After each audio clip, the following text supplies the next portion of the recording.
دیکھو دنیا میں اگر اسلام کو صحیح معنوں میں تبلیغ کی اجازت دے دی جائے نا تو اتنی اسپیڈ سے اسلام پھیلے گا کہ آپ کی سوچ ہے. مسئلہ سارا یہ ہے کہ جو حقیقی معنوں میں غیر مسلموں میں تبلیغ کرتے ہیں نا ان کی راہ میں رکاوٹیں کھڑی کر دی جاتی ہیں, جس کی سب سے بڑی مثال ڈاکٹر ذاکر نائک. بھائی آپ تو براڈ مائنڈیڈ ہو, آپ تو لبرل لوگ ہو, آپ تو کہتے ہو کہ کوئی بھی کوئی نظریہ رکھ سکتا ہے, تو ڈاکٹر صاحب کو اجازت ملنی چاہیے امریکہ میں بھی, ڈاکٹر صاحب کو اجازت ملنی چاہیے یو کے میں بھی, ڈاکٹر صاحب کو اجازت ملنی چاہیے لندن میں بھی. اگر آپ کہتے ہو کہ اس تبلیغ سے اسلام پھیل رہا ہے, ہندو سارے کنورٹ ہو رہے ہیں اسلام میں, عیسائی سارے آ رہے ہیں, ان کو اعتراضات کے جواب مل رہے ہیں, تو بھائی پادریوں کو بھی ہم چانس دیتے ہیں, وہ بھی اپنے بڑے بڑے سیمینار منعقد کریں. ہم نے کب منع کیا ہے؟ بہت مشکل ہے, بہت مشکل. ہم پنڈتوں کو بھی کہتے ہیں یار تم ڈاکٹر ذاکر نائک سے بڑا پروگرام کرو یار, میں بھی آؤں گا اس میں, ٹھیک ہے نا. بھائی ہم تو آزادی دے رہے ہیں نا, ہم کوئی تلوار کی طاقت سے تھوڑی کسی کو مسلمان بنا رہے ہیں.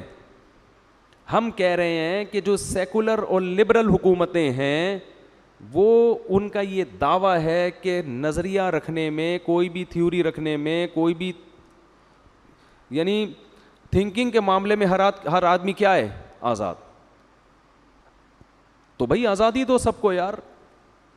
ہم کہہ رہے ہیں بھائی ہندو کو بھی اجازت ہونی چاہیے ہندوستان میں کہ وہ اپنی لوگ اس پر اعتراضات کریں, وہ ڈاکٹر ذاکر نائک کی طرح کھڑے ہو کر اعتراضات کا جواب دیں. ہم سب سے پہلے میں اعتراض کروں گا پنڈتوں سے, بھائی گائے کو اگر آپ اپنی ماں کہتے ہو اس لیے کہ وہ دودھ دیتی ہے تو بھینس تو پھر نانی ہوئی, کیا خیال ہے بھائی؟ بکری ممانی ہوئی, چھوڑا سا تو وہ بھی دودھ دیتی ہے بھائی. اور اونٹنی کیا ہوئی پھر؟ جو ہم تو ڈبے کا دودھ آج کل تو لوگ, میں تو نہیں پیتا خیر, لوگ ڈبے کا دودھ پی رہے ہیں, تو ڈبہ ان کا کیا ہوا پھر تو ڈبہ بھی کچھ ہوگا. اور بھائی ہم یہ پنڈت سے اشکال کریں گے کہ 4 بھگوان پہ ایک کیا مل رہا ہے تھائی لینڈ میں فری ہول سیل کے حساب سے, تو یہ بھگوان کی عزت ہے یا توہین ہے؟ بھگوان کے ریٹ ایک جیسے کیوں نہیں ہے پوری دنیا میں؟ 4 بھگوان پہ ایک فری, بولو کیوں مل رہا ہے؟ جیسے ڈاکٹر ذاکر نائک سے لوگ سوال پوچھتے ہیں نا بھائی یہ لکھا ہے قرآن میں, یہ لکھا ہے, یہ لکھا ہے, یہ سائنس کے خلاف ہے, یہ کیا لکھا ہے, وہ پھر جواب دے رہے ہوتے ہیں. تو بھائی ہم کہتے ہیں کہ ڈاکٹر ذاکر نائک کو بھی پوری دنیا میں جانے کی آزادی دو. اگر آپ یہ سمجھتے ہو کہ بھائی اسلام اس سے غالب آ جائے گا, یہ اپنی رائے تھوپ دیں گے, تو بھائی ہم پادریوں کو بھی اجازت دے رہے ہیں کہ یار ایک سیمینار ڈاکٹر ذاکر نائک کا ہوگا, اگلے دن کس کا ہوگا؟ کوئی پوپ ہوتا ہے نا ان کا بہت بڑا, اس کا بہت بڑا وہ پروگرام ہونا چاہیے, اس میں ہم اشکالات کریں گے.